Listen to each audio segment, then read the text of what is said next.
Oke, visi pertama saya tadi itu mempererat ikatan kekeluargaan. Visi kedua saya adalah meningkatkan soft skill pelajar Indonesia di Turki. Dan misi yang berkaitan dengan peningkatan kekeluargaan tadi, saya ingin mengadakan program-program yang memfasilitasi silaturahmi antara pelajar Indonesia di Turki, terlepas dari latar belakang organisasi kemasyarakatan mereka dan PPP wilayah mereka. Kemudian misi saya yang berkaitan dengan visi kedua, yaitu peningkatan soft skill. Pertama, misi saya adalah membangun forum-forum dan program-program yang akan meningkatkan intelektualitas, yang mendorong peningkatan intelektualitas pelajar Indonesia dan kemampuan soft skill mereka. Kemudian misi kedua yang berkaitan dengan misi peningkatan intelektualitas tadi, saya ingin membuat program yang bisa menjadi media bagi pelajar Indonesia untuk mengekspresikan minat intelektualitas mereka, seperti membuat majalah triwulan, atau kegiatan yang seperti malam budaya yang bisa mengekspresikan minat mereka di bidang seni. Nah, bicara visi, saya ingin sekali menjadikan PPI Turki sebagai wadah dan model PPI yang melaksanakan diplomasi Indonesia bersahabat dengan sebuah koridor, yaitu solid, bangkit, elit. Apa itu? Yaitu membuat PPI se-Turki solid, lalu kemudian kota-kota kecil dan besar potensinya bangkit, dan kemudian PPI optimal sebagai wadah persiapan elit masa depan berbasis kompetensi dan potensi wilayah kota masing-masing. Nah, itu bicara tentang identitas visi misi. Lalu kemudian masuk ke bagian program sebagai turunan. Saya menyusun program itu, kalau di poster itu ada 11 dan 11 itu sebenarnya dibagi tiga bagian. Yang pertama, program-program yang sifatnya internal. Ini concernnya bagaimana bisa mewujudkan soliditas.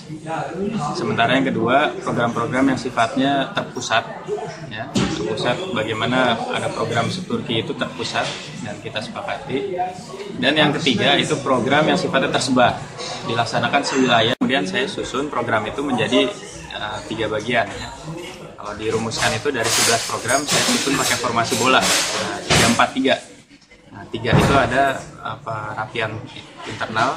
Secara struktur nanti kita akan bikin struktur, kita usulkan. Kami mengusulkan ada struktur untuk ladies first, ya, untuk bid puan, khusus bidang perempuan, ya, nanti berdaya secara ini. Lalu kemudian ada pemberdayaan internal, kita ada perapian internal, bikin klaster ilmiah. Kita bagi klaster itu 4. Ya, yang pertama klaster ilahiyat, 2 saintek, 3 sosial, yang keempat adalah kesehatan.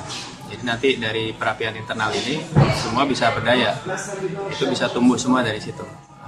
Kondusifnya iklim ilmiah dari situ bisa terbentuk setelah ada perapian internal.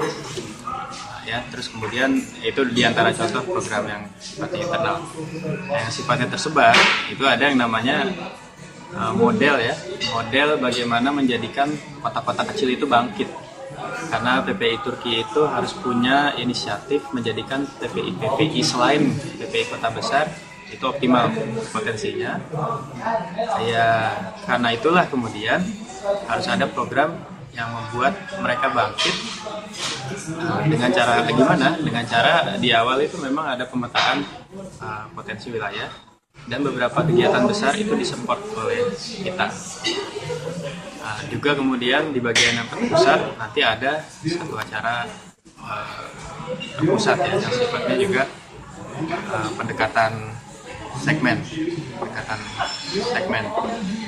Juga termasuk di situ, selain yang sifatnya pendekatan segmen, yang segmen hobi seperti bola, seperti pembekalan pengurus atau elit-elit PPI kota, agar mereka juga tidak hanya capek di pengurusan tapi punya added value setelah menjadi pengurusan. Kapasitas fundraisingnya jadi bagus, kalau bikin acara nggak rugi terus, malah bisa selalu surplus. Terus kapasitas pembentukan komunikasi publiknya bagus ya, terus kapasitas pengelolaan manajerial dan kepemimpinannya bagus, organisasinya standar manajemen mutunya bagus.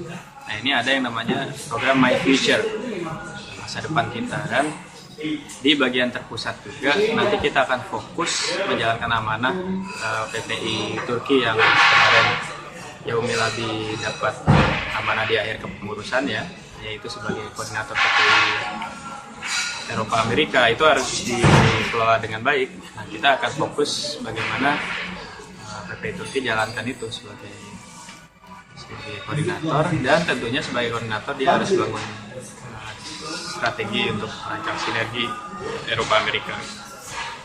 Nah, terus bagaimana masuk ke bagian terakhirnya setelah visi misi program ya, bagaimana approach leadership-nya.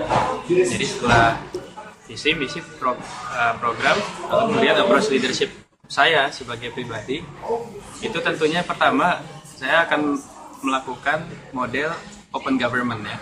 Ini mekanisme terbuka.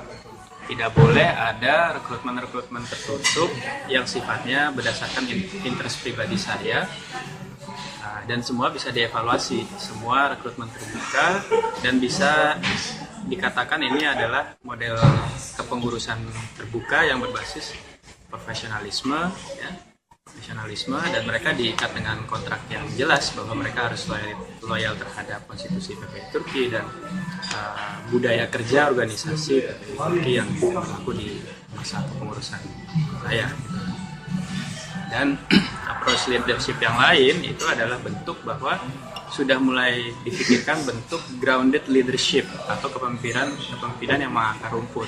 Bukan lagi PPI Turki yang dalam persepsi harmoninya itu kota-kota kecil itu ditarik ke kota-kota besar untuk berkumpul. Tapi harus juga ada sisi kita turun ke bawah, turba, melihat situasi juga, mengadakan acara-acara mercusuar, bahkan acara Eropa Amerika tidak harus di antara Istanbul dan Ankara, tapi juga optimalisasi kota-kota kecil lain yang sebenarnya potensinya sama besar kalau dioptimalkan. Mengingat jumlah pelajar sekarang di PPI Turki ini udah masuk ke gelombang baru ya, dia ada generasi baru yang lebih banyak. Jadi, dan approach leadership yang ketiga itu saya akan sangat tekankan masalah profesionalisme dan kompetensi.